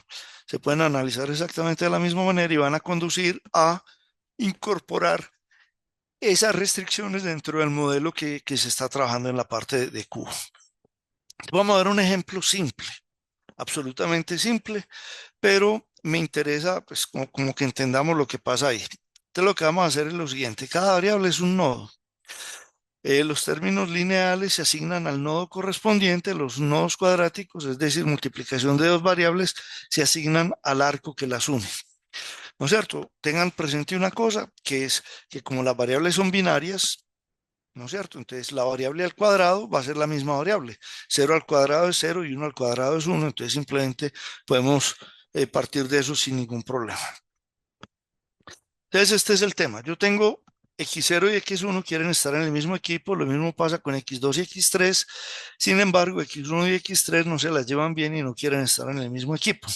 ¿Cómo se puede resolver? Fíjense que ahí tenemos un espacio pequeño, son cuatro variables de decisión, x0, x1, x2 y x3. La decisión va a ser a qué equipo pertenecen, pertenecen al equipo 0 o al equipo 1.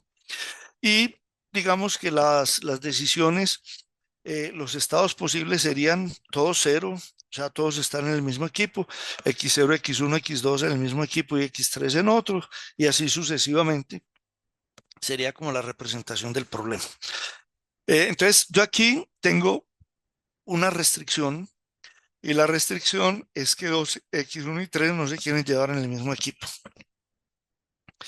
¿No es cierto? Entonces, que x0 y x1 estén en el mismo equipo se representa muy fácil, x0 más x1 menos 2x0, 2x1, 2x0, x1, fíjense, si los dos están en el 0, ¿qué pasaría? 0 más 0 menos 2 por 0 daría 0. Si los dos están en el 1, daría 1 más 1, 2, menos 2 por 1, menos 2, entonces 2 menos 2 daría 0, entonces, bien, si los dos están en equipos distintos, entonces ahí habría una penalidad en la función. Daría, si x0 está en el equipo 1 y x1 está en el equipo 2, entonces me daría, perdón, el equipo x0 en el 0 y x1 en el 1, me daría x0, 0, más 1, el del x1 me daría 1, menos 2 por 0 por 1 daría 0, entonces me daría 1. Fíjense que el valor de la función es mayor, la función objetivo que tengo, el valor es mayor si los dos están en equipos diferentes que si están en el mismo equipo. Lo mismo pasa para el caso de 2 y 3 y que x1 y x3 estén en equipos diferentes se representa por ese valor menos esos símbolos. ¿Por qué? Porque si están en equipos diferentes, eso me da un 1, ¿no es cierto? Si aplicara lo mismo de arriba en equipos diferentes me daría 1, pero como le cambio el signo, entonces lo que hace es que me hace que la función tenga un valor menor. Recuerden lo que les decía, maximizar es lo mismo que menos minimizar, y de ahí viene el tema. Entonces, ¿qué tengo?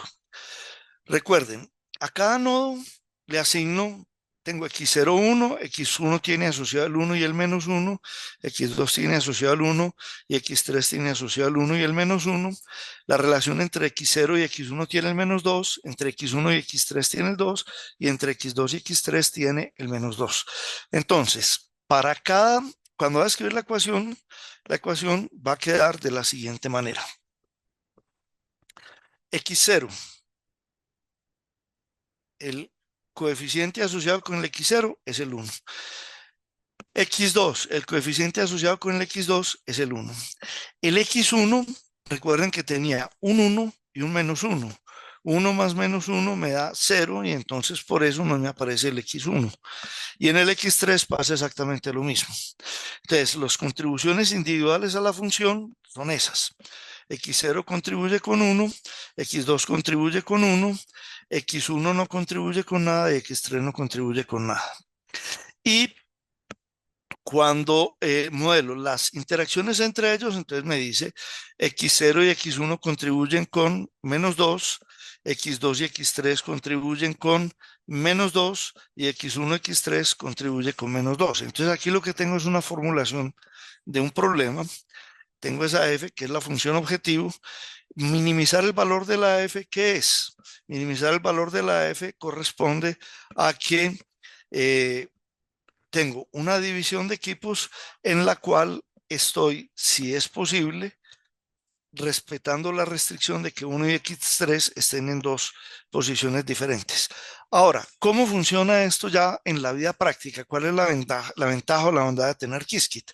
Miremos este código aquí para que entiendan fácilmente las cosas y es lo siguiente. Yo tengo la formulación de la ecuación, ¿no es cierto? ¿Cómo paso de ese formular la ecuación a resolver el problema en computación cuántica? Aquí viene una ventaja y es que si yo entiendo lo que estoy haciendo, o sea, si sé cómo formular ese modelo cubo para que sea coherente, ya pasar a tener la solución cuántica, me apoyo en el trabajo que ha hecho el equipo de desarrollo de Qiskit, donde ya tengo una serie de librerías y funciones, bibliotecas de funciones que llevan a cabo las tareas. La primera parte, ese from y esos import, simplemente es lo que necesito para hacerlo. Entonces, miren, hay una Qiskit en optimización, me da una cosa que se llama un programa cuadrático. Entonces le digo cubo, va a ser un programa cuadrático. Tiene cuatro variables, las adiciono la variable x0, x1, x2 y x3. Luego le digo que el objetivo que tengo es minimizar. Para minimizar, ¿qué necesito? Como es un modelo cubo, tiene dos componentes. Tiene los coeficientes lineales y tiene los coeficientes por parejas, ¿no es cierto? Si recordamos aquí, aquí tengo los lineales x0, x2, por pareja son x0, x1, x1, x3, x2, x3. Y si venimos aquí a la formulación estaríamos hablando de la formulación del cubo, sería que el x0, x1, x2 y x3 sería ese q sub i, ¿no es cierto? Y los pares x0, x1, x0, x1, x0, x2, x0, x3, x1, x2, etcétera, van a ser los asociados con la b. Listo. Entonces, si yo tengo este elemento acá y lo traduzco acá, fíjense lo que va a pasar. Cuadráticos, x0 y x1, ¿no es cierto? Perdón, lineal. Tengo el 1 corresponde al x0, el 0 corresponde al x1, el 1 corresponde al x2 y el 0 corresponde al x3, ¿no es cierto? Que esos son los valores que teníamos aquí. 1 para el x0, 0 para el x1, 1 para el x2, 0 para el x3. Y luego siguen los componentes cuadráticos. Entre los componentes cuadráticos digo, el x0, x1 tiene 2, el x1, x3 tiene 2 y el x2, x3 tiene menos 2. ¿Qué es esto que tengo acá? X0, x1 tiene menos 2, x1, x3 tiene 2 y x2, x3 tiene menos 2. Listo. Entonces, ahí está. Y ya lo que hago, pues aquí lo voy a imprimir, ahora le muestro cómo lo imprimen. Simplemente eh, utilizo inicializo la semilla para el generador de números aleatorios. Genero dos cosas. Uno es el optimizador, el que me lo va a resolver, que va a encontrar el valor mínimo cuánticamente, que es esa función que se llama QAOA. Y el segundo lo voy a resolver clásicamente. Y ese valor clásico que se llama NumPy Minimum Eigensolver es el que voy a utilizar ahí. Básicamente estoy utilizando las rutinas que me da NumPy para resolver ese tipo de problemas, ¿no es cierto? Y entonces después lo que hago simplemente es, digo, listo, eh, el, la función que voy a utilizar, entonces es lo siguiente. Creo la función y, perdón, creo la función y lo meto en el sistema de optimización. ¿Por qué? Vamos a abrir ahorita rápidamente que el QAOA es un método iterativo que va optimizando un par de parámetros y lo hace de manera clásica. Entonces, cuando tengo ese QAO mes, estoy diciendo a trabajar con QAA y si miran la línea abajo que dice QA, lo que estoy haciendo es meter ese mes para trabajar ahí, es el que voy a trabajar, y el otro es el que me da el resultado exacto a través del método clásico. Llamo la función e imprimo los resultados para ver qué es lo que me da. Y quedó faltando una línea, la última línea, que no sé por qué no me quedó desimprimir. Ya no es exactResult.prettyPrint, sino que sería QAOA result.prettyprint, que es imprimir el resultado de eso. Cuando lo ejecuto, entonces tengo lo siguiente. Miren que aquí al principio lo que estoy haciendo es construir ese programa y le digo que me imprima ese modelo, ese programa cuadrático que incluí. Y él me lo dice, el objetivo es minimizar 2x0x1 más 2x1x3 menos 2x2x3 más x0 más x2. Es la ecuación que les di. Sujeto A no tiene restricciones porque ya las restricciones las puse. ¿No es cierto? Ya las incluí dentro de esos cálculos y las variables binarias que tengo que determinar son el 0, 1, x0, x1, x2, x3. Lo primero, si ustedes miran, ese primer resultado es resolverlo exactamente. En la solución exacta, simplemente me da lo siguiente, la función objetivo me da un total de -1, es el valor mínimo que obtiene, y los valores de la variable son x0 y x2, perdón, x0 quedó en un grupo, ¿no es cierto? Y x1, perdón, x0 y x1 quedaron en un grupo y x2 y x3 quedaron en el grupo. x0 es 0, x1 es 1, x2 es 1 y x3 es 1. Entonces quedó de esa manera. El mensaje que me saque ahí es porque hay unos cambios en Qiskit que no he actualizado, no he incorporado la forma de hacerlos. Entonces es simplemente un warning y lo que sigue es el resultado con Qiskit. Con que, o sea, ya con la implementación cuántica de QAOA y me da lo siguiente, el valor de la función me dio exactamente el mismo, -1. Los valores de las variables son los mismos, x0 en el grupo 0, x1 en el 0, x2 en el 1 y x3 en el 1. Entonces, fíjense que está toda esa teoría, entendemos cómo funciona eso, pero desde el punto de vista de la implementación, pues es relativamente fácil. ¿Por qué? Porque yo lo que tengo que entender muy claro es cómo represento ese problema que tengo, cómo lo transformo en un problema cubo. Una vez lo transforme en un problema cubo, lo que hago es construir el programa cuadrático, ¿no es cierto? Entonces le digo, en este caso, adicioné las variables, estoy minimizando,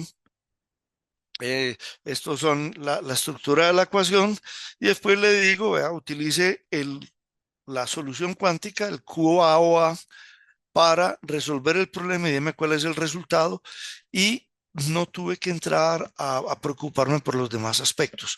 Lo que pasa es lo siguiente, si yo no entiendo qué es lo que estoy haciendo, pues probablemente acabe con un resultado que no es válido, tengo una ecuación que no es válida o ese tipo de cosas. Por eso es importante mirar esos elementos.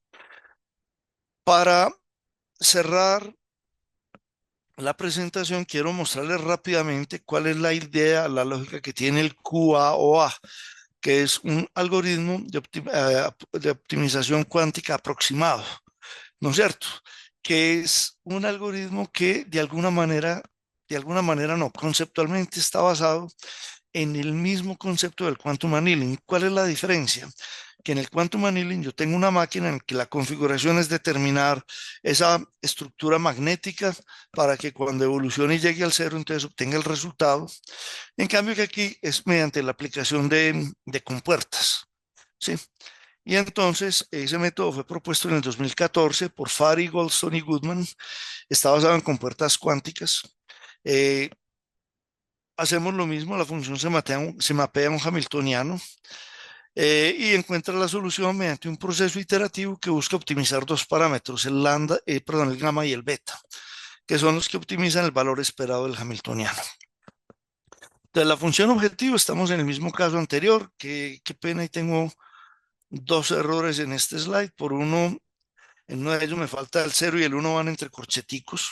Entonces es una función que va de 0,1 a la n a la r, o sea, tengo n qubits, sz es un número que está representado en términos de qubits, tengo una tasa de aproximación, que es lo que me interesa a mí saber, esos métodos, qué tasa de aproximación me dan, y es básicamente la tasa de aproximación se calcula como es un valor tal que sea menor o igual que f de z sobre el máximo de zf de z para cualquier elemento que yo tenga el resultado. Dicho en otras palabras, si yo cojo el método y lo calculo, eso me va a dar una serie de valores. Eso es un conjunto. Si yo cojo eh, en teoría el conjunto podría ser infinito y si el conjunto fuera infinito tendría que coger el ínfimo, pero aquí puedo escoger un mínimo. Si yo cojo el mínimo de eso, ese mínimo es la tasa de aproximación y me dice qué tanto me puedo acercar yo a ese valor real que quiero optimizar. Entonces, ¿en qué consiste el mapear, construir el hamiltoniano del problema? Fíjense que el hamiltoniano del problema básicamente lo que quiere decir es que la amplitud asociada con cada uno de los vectores propios del hamiltoniano va a ser el valor, aquí no es f de x, qué pena, es f de z, va a ser el valor de la función representado, evaluado en ese punto. O sea, lo que estoy haciendo es que tengo un hamiltoniano, tengo un sistema de 2 a la n dimensiones, ese hamiltoniano tiene 2 a la n valores y ese hamiltoniano se construye de tal manera que cada uno de los valores propios corresponda a una de las evaluaciones de la función. ¿No es cierto? La amplitud asociada, o sea, el valor propio asociado con cada vector propio es igual a evaluar la función en el número que está siendo representado por ese vector propio. Y entonces básicamente se define un operador de fase que lo que hace es, recuerden que la transición adiabática es como una especie de giros pequeñitos. Y entonces eso, si ustedes miran ese E a la menos I gamma H de P, es la evolución del hamiltoniano si yo tomara que el gamma fuera como un tiempo y esa evolución lo que me va a llevar es a esa superposición lineal que tenía en la cual ese va bajando y el componente del hamiltoniano, perdón, este va aumentando porque es el del problema y el de la mezcla va bajando. El hamiltoniano de la mezcla se construye simplemente mediante el operador de Pauli, o sea, factorizando el, digamos, esa matriz de identidad que construyo a partir de, de tener el estado base que conozco que es el estado base de la máquina que voy a trabajar y el operador de mezcla, entonces aquí ya gira con ese beta, que es el operador de mezcla. Ese beta lo que hace es que el operador de mezcla vaya teniendo cada vez menos, eh, menos peso como hamiltoniano y que el hamiltoniano del problema sea el que vaya tomando el peso. Es una transición adiabática, como lo había mencionado en el pasado. Lo normal en un algoritmo cuántico empezamos con un estado de superposición y básicamente lo que se hace aquí es aplicar lo siguiente, es aplicar sucesivamente. Recuerden que si yo cojo la expresión de arriba, ese estado final gamma beta es el resultado de haber cogido el estado inicial y voy aplicando las matrices de izquierda, perdón, de derecha a izquierda. O sea, primero aplico U, también tengo un error ahí, qué pena con ustedes. Ya ahorita corrijo la presentación. Es desde P hasta P, o sea, P veces, P menos 1, hasta que quede el final es beta sub 0, gamma sub 0. Entonces, ¿qué es eso? Simplemente aplico el operador de fase, aplico el operador de mezcla, el de fase, el de mezcla, el de fase, el de mezcla. Y ustedes me podrían decir, Juan Guillermo, pero estás aplicando un operador después del otro cuando en el modelo se habla de una combinación lineal. Y realmente no hay ningún problema es por lo siguiente, porque como estoy trabajando esas combinaciones lineales, hay un teorema cuyo nombre no recuerdo en este momento que me dice que cuando en lugar de hacer la combinación lineal, yo aplico primero y aplico después el siguiente, hay una suma de exponentes y obtengo una aproximación muy buena a lo que sería hacer la combinación lineal y aplicar el exponente. Entonces, básicamente ese es como el tema. Eh, ¿Cuál es el mensaje que quiero dejarles acá? Hay toda una fundamentación de cómo se pueden transformar los problemas para ser resueltos en el mundo cuántico. Hay una ventaja muy grande y es que con el trabajo que se ha venido desarrollando, pues los distintos equipos de los distintos ambientes para desarrollo de cuántica, ya hay rutinas en las cuales si yo sé cómo hacer la transformación, entonces esa rutina se encarga de darme la respuesta definitiva que yo tengo, que básicamente es eso que les estaba mostrando acá. Ya tengo la rutina y entonces simplemente si yo ya tengo construido el problema en ese contexto, llamo la rutina y no tengo ningún problema con eso. Entonces, eso es básicamente lo que quería contarles. No sé si tienen preguntas. Muchas gracias, Juan Guillermo. Estuvo súper interesante. Yo veo que hay una pregunta en el chat de hace rato de Nixon que dice que si uno podría ver una computadora cuántica, el modelo de compuertas, como una máquina de Turing no determinista. En principio, digamos que hay una diferencia que es fundamental y es la siguiente. Si yo tengo una máquina de Turing no determinista, cuando, cuando hablo de que hay un problema que lo resuelve una máquina de Turing no determinista, lo que estoy diciendo es que si por casualidad yo lograra escoger la secuencia que me lleva al resultado óptimo, lo podría resolver en, digamos que en un tiempo polinomial, que es lo que se busca básicamente en esas cosas. Entonces, en esa máquina de Turing determinista, no determinista lo que hace es que explora todos los estados a la vez y me da todos los estados. Si yo sé cuál es el resultado que debería ser, entonces debería quedar, o sea, lo podría identificar ahí.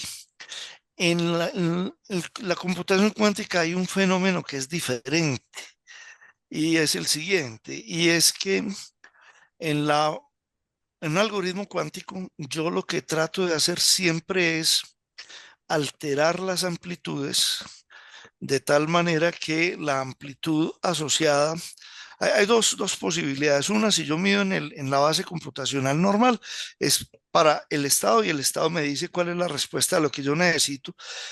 Y es lo que se utiliza en algoritmos como por ejemplo el de Gruber y ese tipo de cosas, o el de Deus-Jotza. Lo otro es que yo voy a mirar un observable del sistema, por ejemplo la energía, y entonces lo voy a medir en ese. Pero entonces el tema es el siguiente, que en la máquina de Turing cuántica yo lo que tengo es una evolución donde está revisando todas las posibles combinaciones de manera paralela, ¿no es cierto? Y no hay, por lo menos hasta donde yo sé, no hay ningún criterio que me diga, claro, esta es la respuesta que yo necesito. Yo tendría que entrar a mirar, a revisar de alguna manera eso. En cambio, que cuando estoy trabajando con el tema de la computación cuántica, es como tener un algoritmo que evalúa paralelamente todos los estados posibles, pero que en el momento de la medición hay una altísima probabilidad de que el resultado de la medición sea la respuesta que yo necesito. Entonces, la diferencia fundamental que yo vería ahí va como en ese sentido. Ese sería como la diferencia. No sé si te queda claro. Súper, muchas gracias. No sé si a Nixon le quedó clara la respuesta.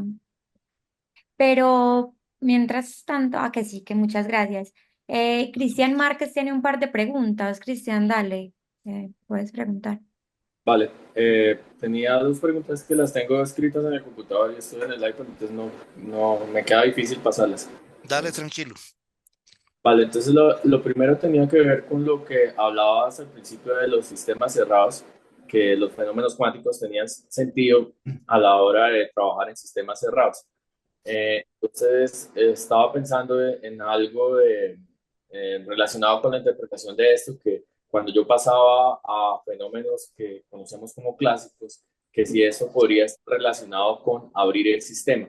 Es decir, que si cuando yo hago la medición y empiezo el intercambio de materia entre el fenómeno cuántico y lo que conocemos como un fenómeno clásico, podría estar relacionado con abrir ese sistema y pasar de un sistema cerrado a un sistema abierto. Esa era la primera pregunta. No, mira, el sistema abierto, ¿a qué se refiere tener un sistema cerrado? Va a definir primero qué es el sistema cerrado, porque es más fácil así entender qué es el sistema abierto. En un sistema cerrado, y de hecho esto no es ni siquiera la cuántica, es de la teoría general de sistemas. En un sistema cerrado es un sistema en el cual las únicas interacciones que se dan que se dan en el sistema son las interacciones de los componentes entre sí. O sea, ese sistema no interactúa con nada externo al sistema. Cuando yo tengo un sistema abierto, quiere decir que ese sistema intercambia información, energía o lo que sea con elementos externos al sistema. Entonces aquí lo que pasa es lo siguiente, cuando yo estoy haciendo el modelo de la computación cuántica, yo digo, voy a trabajar con tantos qubits, eh, en la realidad eso es imposible. Yo no puedo coger esos qubits y aislarlos del resto del mundo. No tenemos forma de hacer eso. ¿Por qué? Porque pues, son parte del universo y están interactuando con todo lo que hay en el universo y una de las cosas que nos muestra la cuántica es que todas las cosas interactúan entre sí. Entonces lo que se hace es tratar de construir unas condiciones que minimicen esa interacción, ¿cierto? Que minimicen ese intercambio de información con el exterior o ese intercambio de energía con el exterior, porque esos elementos del exterior van a alterar el balance o las interacciones de los sistemas, ¿no es cierto? O sea, si yo aplico una transformación, el estado del sistema gira, pero si la transformación no la apliqué yo, sino que es una interacción que se tiene con el entorno externo, pues gira. De hecho, uno podría decir que lo que trata de hacer es que ese sistema sea como separado del resto del universo y entiendo el separado casi que en el contexto matemático, de que no haya interacciones entre ellos que puedan ser factorizables y cosas por el estilo. Entonces, propiamente hablamos de el sistema cerrado es simplemente para podernos concentrar en la interacción que se va a dar entre esos qubits que conforman el sistema, que es una interacción que nosotros controlamos a través del diseño del algoritmo, que el algoritmo dice básicamente qué tipo de estímulos, esos estímulos de los que llamamos con puertas, se van a aplicar, ¿no es cierto? Entonces, en ese sentido, digamos que mirar el sistema cerrado es simplemente para poder tener un análisis claro de las cosas. El sistema siempre está abierto, por eso se producen fenómenos de ruido, por eso se pierde la coherencia, por eso pasan todo ese tipo de cosas, porque el sistema no está aislado del mundo real. Ahora, ¿qué es lo que pasa cuando yo hago la medición? Cuando yo hago la medición tiene una característica muy interesante y es que siempre que yo hago una medición, la medición no es invertible. Sí, la medición no es invertible, por eso yo pierdo la información asociada con el estado. Hay unos temas, yo no entré en ellos, pero son muy interesantes. Cuando uno trabaja con teoría de la información cuántica, se da cuenta que en el mundo cuántico pasan unas cosas muy raras. Y voy a mencionar dos de ellas nada más. La primera, que es imposible conocer un estado cuántico. ¿Por qué? Porque cuando yo trato de medir, hay un alfa y hay un beta, que es la superposición de estados, pero el resultado de la medición es uno de los dos estados. Entonces yo no puedo saber cuál es el alfa y cuál es el beta. ¿No es cierto? No puedo saber cuál es ese, porque cuando mido, él cambia a ser o cero o uno, nada más. Entonces no tengo forma de medir eso. Entonces uno podría decir, listo, ¿cómo hago para estimar el valor del alfa y el beta? Ah, muy fácil. Genero un montón de copias del sistema y después las mido por aparte. Es lo que en el mundo clásico hacemos cuando llego, tengo un archivo, copio el archivo, quedan los dos iguales. Pues resulta que en el mundo cuántico no se puede hacer. No hay ninguna transformación cuántica lineal que me permita a mí, dado un estado, generar una copia del estado, salvo que estén fuertemente entrelazadas. Y eso quiere decir que cuando yo mido uno, altero el otro. Entonces, el tema de la medición, digamos que más que pensar que es como abrir el sistema, el tema de la medición lo que hace es que me aterriza en el mundo clásico. El mundo clásico tiene una característica muy particular y es que es como si yo me moviera en el mundo cuántico, pero donde los únicos estados válidos son vectores propios del sistema. O sea, solo puedo ir de base a base y nunca aparece la superposición de estados. Y por eso es que la teoría de la información clásica es un subconjunto de la teoría de la información cuántica. Entonces, resumo de la siguiente manera. Una cosa es que yo diga, tengo el... Una cosa es que yo diga, el sistema es cerrado porque estoy tratando de independizarlo de las demás cosas para minimizar influencias y poder tener control de lo que hago. Y por eso hablamos de que el sistema es cerrado, pero realmente siempre está abierto. Y cuando yo hago la medición, lo que estoy pasando es del mundo cuántico, donde puedo tener superposición, puedo tener entrelazamiento y todas esas cosas, estoy pasando al mundo clásico, que es una versión restringida del mundo cuántico, en la cual desaparece la superposición, desaparece el entrelazamiento, desaparece todo ese tipo de cosas y que es el mundo que para nosotros es más fácil percibir porque el mundo cuántico solo se da a una escala que no, en primer lugar no la percibimos y en segundo lugar, que es un tema muy exótico, cuando uno lo mide, cuando uno lo percibe, pues lo colapsa, que es la famosa colapso de la función de onda y lo lleva a un mundo clásico. No Eh, sé si con eso queda sí, más o menos claro. súper claro. Y la siguiente pregunta que tenía es si existe alguna especie de benchmark relacionado con los resultados de la aproximación que produce un Q, A o A con las soluciones de software clásico que tenemos hoy en día y si esta aproximación está ligada como algún tipo de hardware que tengan los proveedores de servicios cuánticos actuales. Ve, ahí hay varias cosas eh, que son como interesantes. Yo puedo hacer un benchmark entre la parte clásica y la parte cuántica y comparar cuál de los dos me minimiza el estado de la función. Hay una cosa que es importante. Ni con las aproximaciones clásicas ni con las aproximaciones cuánticas, yo puedo saber exactamente cuál es el valor óptimo de la función, porque precisamente por eso se utilizan esas técnicas de aproximación, porque es un problema en el cual llegar al valor exacto de la función normalmente son problemas NP completos que toman demasiado tiempo. Entonces, sí hay comparaciones en ese estilo y hay de todo. Hay algunos problemas en los cuales los resultados cuánticos son mejores que los clásicos y hay algunos problemas en que los resultados clásicos han sido mejores que los cuánticos.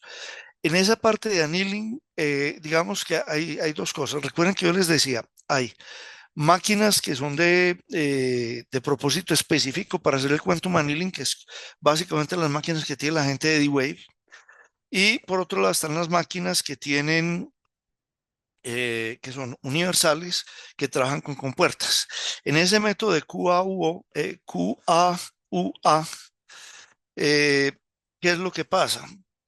El método, en principio, puede llegar a un resultado óptimo eh, si el beta y el gamma, los dos parámetros, son óptimos, ¿no es cierto?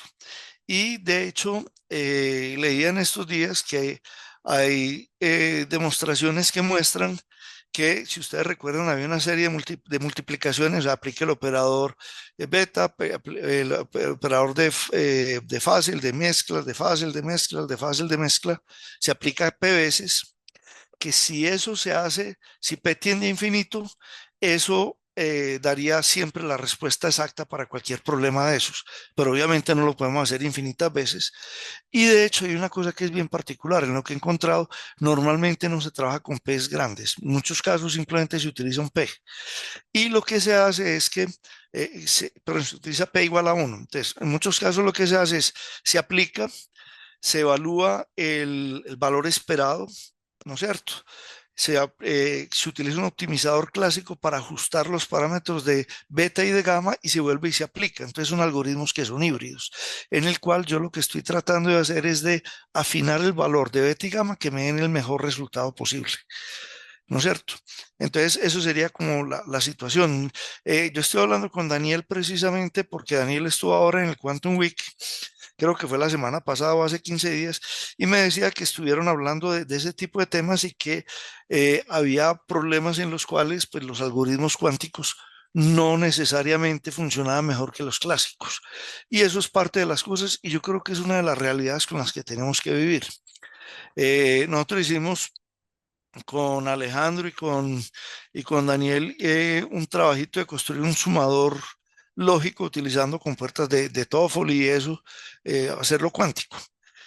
Funciona y funciona bien, pero las operaciones de la lógica clásica, la lógica booleana, son más eficientes hechas en un computador que está diseñado para eso. Entonces, lo que probablemente viene a futuro son ese tipo de enfoques y de hecho, algoritmos, por ejemplo, el algoritmo de Shor también es un algoritmo que es híbrido. Entonces, parte de las cosas que hay ahora es eso. Sin embargo, quiero llamar la atención sobre una cosa que es la siguiente. Eh, todos estos problemas de optimización, y de hecho ayer en la conferencia Alejandro habló de todas esas aproximaciones de optimización en general. Yo establezco una analogía que es como si uno estuviera, digamos que en una cordillera donde nunca sale el sol, donde puede haber una o varias personas que pueden estar comunicadas con radio y decir, "Ve, yo estoy en tal parte y esto es lo que veo", pero cada una tiene una linterna pequeñita, porque lo que tenemos son datos que son muestras del espacio que queremos caracterizar. Entonces, los métodos que tenemos que nos funcionan pues, relativamente bien son métodos que están basados en propiedades que matemáticamente consideramos que son importantes. ¿No es cierto? Que sean espacios suaves, que sean derivables, todo eso, pero la aproximación que seguimos de alguna manera está condicionada por los supuestos matemáticos que tenemos.